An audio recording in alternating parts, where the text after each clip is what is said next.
Good morning, episode 352 Morning Minutes with myself, I'm Michael, that's Mark, and special guest, Anne Malin Gerdiff. How are you guys? Good, guys. How are you?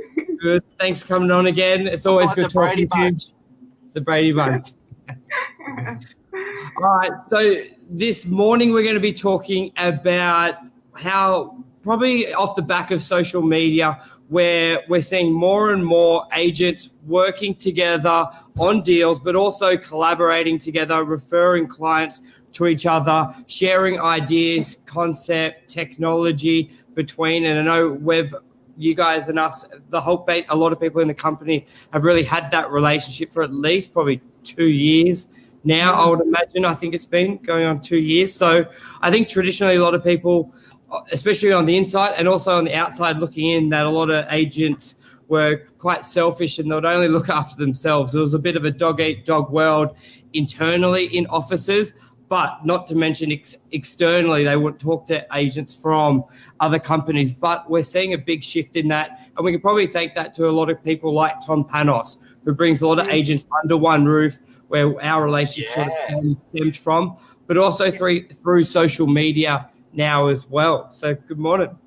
Good morning. And I think that is the key with the referrals are sometimes happening without us even knowing, because we are referring to you guys as a brand to trust. A lot of the clients that we have between the two companies are, realizing and being reassured about the fact that, yes, if these guys are working together, that's the caliber of people that we want to associate ourselves with. And it's making their life a lot easier. Yeah, and basically clients out there, they want more warmer relationships out there. So obviously it's just a trusted advisor thing, as we've seen in the last couple of years. Because I think people don't like having no relationship. So they're always looking for a warm relationship, even if it is through a third party. People don't like that cold start. Like it's very common in like the tradie industry. It's like, call my plumber John, and it's because it's been referred by someone you already know. You put such a high emphasis and an acceptance and credibility on that person, but the reality is you don't really know them, but you know the other person. So people love that, and I don't think we saw a lot of that in real estate. Mark? Yeah, I think it's also happening by automation. We don't actually realise. So before you would pick up the phone and ask around, now you've already got that embedded in your head of someone that you're going to use because they're associated with someone you know and trust. And an example of that is, as we just spoke about a client in DY that we had this conversation with you guys about a week or two ago, and then again that was reinforced by you met another client. They said, "Oh yeah, we use the Novax. We saw you guys were associated." So it's amazing how it's blowing up. It's manifesting sort of relationships and blowing up the old-fashioned way that we used to do business. But I like it. Yeah. Absolutely. Power of social media. Yeah. And it's here to stay, because they can see the authenticity of people that they're dealing with, that we're dealing with, that's what they're getting, which is a powerhouse in itself. And even same thing with, out of state agencies. So we had, for example, last week a client that was a tenant of ours, rented a prestige property in the district, and they were wanting to have someone of our caliber in Queensland that we introduced them to. So again, it's that sort of level of trust to say, okay, well, this is what I'm looking for. If you make my search easier, it will, help me understand that when I'm moving to a different state, that I can still expect a similar level of service from another agent as well. So that's great in itself. It is, and so guys, yep. Okay, Mark. Just to position you got. Where are you guys in Sydney? Sure, it's Norwest.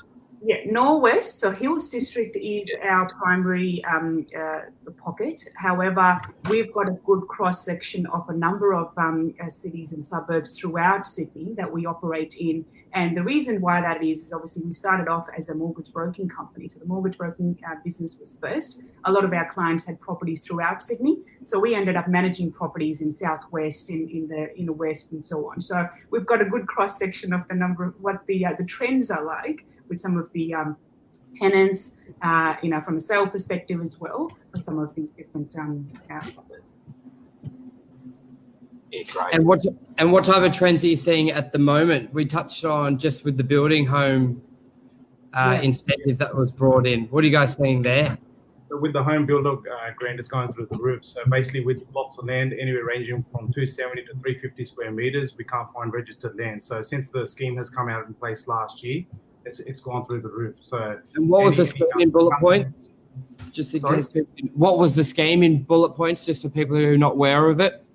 So if you're building a new property, the build date has to be by 31st of January. So initially it was 25 grand, now it's gone down to $15,000. So which we have seen a surge in mortgage applications, which we're discussing offline as well. So house and land packages up to 750,000 is unbelievable. So places like Box Hill, for example, if we was talking at the start of last year, we couldn't offload the block of land. Now you can't find block of land there. So it's been unbelievable. So obviously for the first-time buyers, even we've seen established dwellings, customers that have established older houses, they are selling those houses and getting newer properties and taking advantage of the scheme, as long as it's their principal place of residence. What about the renovation part of it? You know how there's buying a property but also renovating. Did you see an uptick in people renovating, taking cash out of the property and then renovating, or was it mainly people just selling and buying new? Yeah, mainly selling and buying new, because with the renovation, that scheme was you had to spend $150,000 to do the renovation to get the rebate from the government, and the property could only be priced up to 1.5 million. So that's like a major renovation. So a number of the clients that we spoke to, their properties were higher priced in the higher price bracket between 2 to 3 million. So and if they would have spent 150 grand, they wouldn't have got the rebate. So that kind of negated that scheme. So we've seen the influx in the first-time buyer market, which has been massive. And mortgage finance in the last 2 or 3 months, some banks have got turnaround times anywhere up to 40 to 50 business days, which is unbelievable. So if your buyer's out there at the moment, I would strongly suggest you get your finance application approved, depending on which lender you go to. So I know, for example, some of the major banks are taking 50 days plus, and some, it's pretty. So that's 50 days to get a pre-approval. Correct. Business days. Business days. And sometimes, if the information is not provided up front, if there's a second or third touch involved, it could take up to 3 or 4 months. So just be mindful out there, and speak to whichever mortgage broker you speak to, just to make sure the turnaround times. But the good thing is, obviously, if you're a platinum broker, which we are, so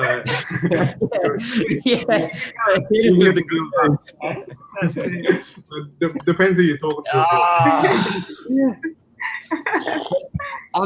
So that just highlights the importance of knowing who to speak to, especially that there's a lot of customers who still just walk down to the bank and they don't know what a broker is, don't value a broker, more the understanding. They could be walking into a place that will tell them it's going to take them 6 weeks to get pre-approved, and they think that's normal. And they think that's the golden rule. Because if CommBank tell me it takes 6 weeks, I just assume that's normal. But then you speak to a broker, you're like, well, out of the 50 people who can do a deal, it's normal for 6 who basically don't want to give you money. But then there's 20 that could do it in a few days if you're at that level. So it just highlights the importance. Mark, what were you going to say? You were going to jump in. I can't remember. But, say that again. Sorry? Yeah. Also, I think why the turnaround times have blown out is because the number of the cashback campaigns that are on offer from the major banks, ranging from up to $4,000 per refinance. So there's a couple of banks out there that are giving $2,000 to $3,000 per property. So if you have 5 or 6 properties, that's a major cashback boost you got, plus you're getting extra interest rate on the market. So a lot of customers are looking at the current interest rates as well, just to make sure they get the best deal, rip equity out so they can buy the next property. Do you have to change bank as well? You have to definitely change. If you guys told me we're going to be getting, if you guys told me the banks were going to be giving cash back 10 or 20 years ago, I would have laughed. I find it just amazing they're doing cash back. Big 4 banks. Banks are hungry at the moment. And you're talking about assessments as well. People getting more money. We always love to hear that. So do you want to go through that? Yeah. So the assessment rates have been quite high. So it's been with a 2.5% buffer on top of the actual interest rate normally, which with the interest rate was the assessment rates earlier last year were up anywhere up to 7.25%. So even though the interest rate was 3.5%, the customer had to service their loan on 7 to 7.25, which was killing the serviceability. Now the assessment rates over the last year have come down considerably. There was another change end of last year, which we have seen borrowers being able to borrow more than they would previously. So basically, if they could borrow X, Y, Z, now they can borrow 50 to 100, 150,000 more, which can potentially get them in their dream home, which thought was out of reach previously. So we've seen that as a massive game changer as well. So we're doing serviceability on a number of our clients, which previously thought they couldn't buy that property. And that's huge. Yep, go Mark. Ali. For anyone who remembered the legislation last year, there was a big announcement made by the Reserve Bank saying that they were going to be easy. Everyone had a bit of a laugh and said that's not going to happen. By the time it is, it'll be maybe a year away. That was about mid-year, but you're saying in about November you started seeing that really free up for people, and you're saying that if you've had an approval mid-year last year, you most likely will get more money out of the banks if you resubmit now. Depending on which bank you go to, 100%. Yep. And living expenses have been changing over the last couple of years as well. There's quite a bit of scrutiny on living expenses. But overall, what we have noticed, the serviceability calculators of most lenders has improved. And that's huge. Like for anyone that was looking, especially the first home buyers who are generally pretty picky for what they're looking to buy. And there's a lot of time where they're 10 grand off, 20 grand off. And it's not as easy to get. Like your answer, if you're off, is a bigger deposit or a higher income. Income's the biggest killer. I reckon it's the silent killer. People just think of what they're saving. They think of the grants. Like, put it this way, if you're traditionally, you do the $25,000 grant, 5% deposit. But if it's normally times 6, your wage is your loan, then you're really capped at, say, $400,000. And especially Northern Beach, there's a lot of properties is basically start above that. So they can't necessarily save a bigger deposit, and the income, they may be entry level at their job. It's not as easy to go, hey boss, I need to get a raise from 60 grand a year to 20 grand a year so I can qualify for a loan of 450, 500. So I think it's probably a silent killer, which a lot of people overlook, that serviceability, that income ratio. So that's big. So you're saying from November last year, so that's not that long ago. Basically, anyone who tried to get a loan prior to end of last year should probably re-look at it and not have your heart broken if you just couldn't qualify. Yeah, definitely. I would double check with your bank or broker to get the serviceability correct. So, because you could get in the property they really want, which you couldn't get last year as well. Yes, Mark. Have people's changing patterns have significantly changed in the last 12 months? They're not travelling overseas. They're probably not even getting out of as much. Have banks changed that in their assessment of people? Because I know that a lot of people that I speak with, they're saying they are saving more money. They don't have to spend as much money to live. Have the banks changed that in their assessment policies? We thought they would, but to be honest, the living expenses are quite heavily scrutinized at the moment. The banks have set their benchmarks. We haven't seen a loosening of that policy just yet, but I think it should be around the corner, because you are correct, Mark. A lot of consumers are staying out at home and not spending that extra money on transport, eating outside.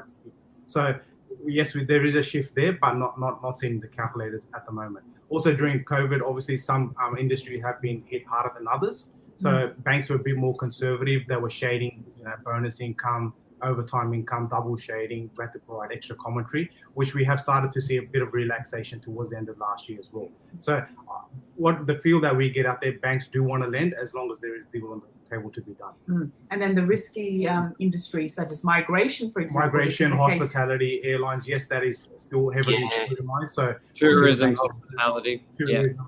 So the banks want to see confirmation. What's your business plan? When will your industry return back to normal, and so forth. But there is reluctancy to.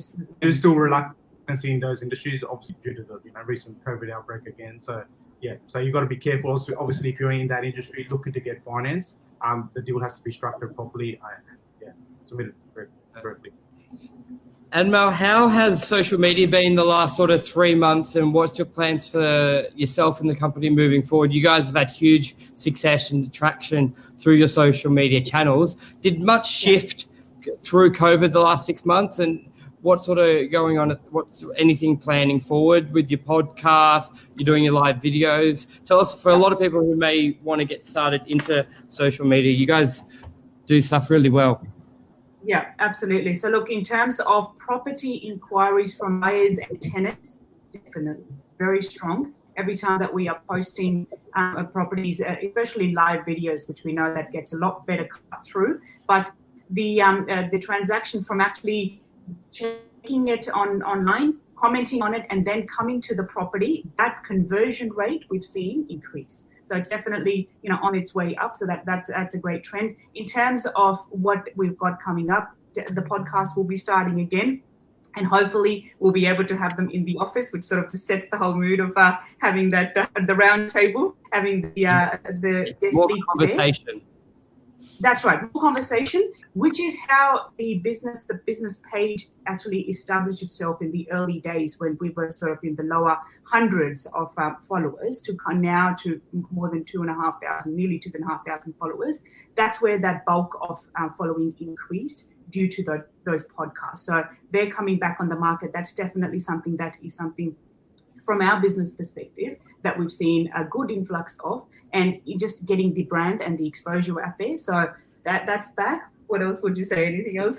Yeah, social media has been massive for us. I think what it's done is build trusted relationships. So obviously there's a lot of consumers out there that do follow you, and you really realize that over 6 to 12 month period. So just see the consistency, authenticity, and you're doing live streams, which I think it's a real deal. So so the main things that we've seen is that the conversion rate, because of the consistently putting these videos and photos and the properties up on social media, that conversion rate to coming into the open homes and then buying property has increased. Because a lot of the consumers out there do have these questions, but they're sometimes shy to ask. So when they get all these answers without them asking the question, I think that's a game changer. And then me commenting on your page pretty much every single day is also helping our followers as well. That, what are these guys on today? Well, that's right as well. I remember Lisa always telling me, she said, like other agents post, comment on it, because when you think about it, obviously in a nice way and friendly, and it's like, if you've got 10 buyers looking at another agent's comment and then you say great listing and they see you're an agent, they're generally going to click on your page as well.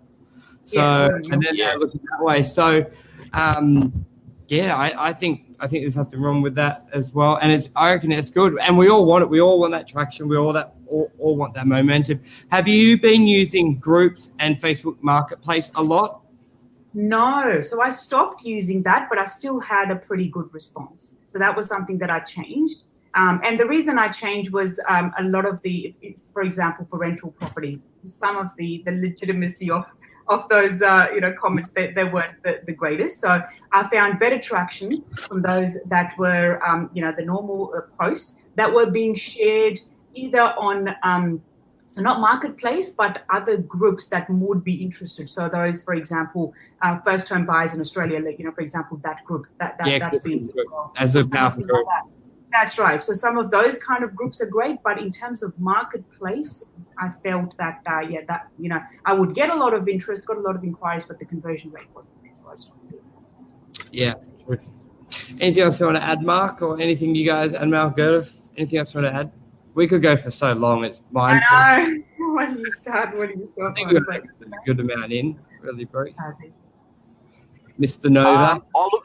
I just want to say thank you for your support. You guys, I think our customers, we're in the northern beaches of Sydney, and I think that from our particularly online relationship that we've had with you guys, which is it's helped our customers, and I find that as agents, there used to be franchise groups when I started in real estate that used to help each other throughout the state, and I found that we've got this with you guys and some selected agents across the state in different areas. So we got our relationship to thank for that. We got online our social medias to thank. That's how we met. We got Tom Panos, most importantly, Yeah. to thank for that. Probably the best real estate trainer in the country, or one of the best real estate trainers in the country. So it's a bit of a celebration. Thank you as well, guys, because it's we've only just begun. That's Yeah. it. That's it. Long road ahead. All righty. Thank you, everyone. Thank you very much. Cheers. Thanks. See ya. Yes, yes. Take care, guys. Yeah. See ya. Bye.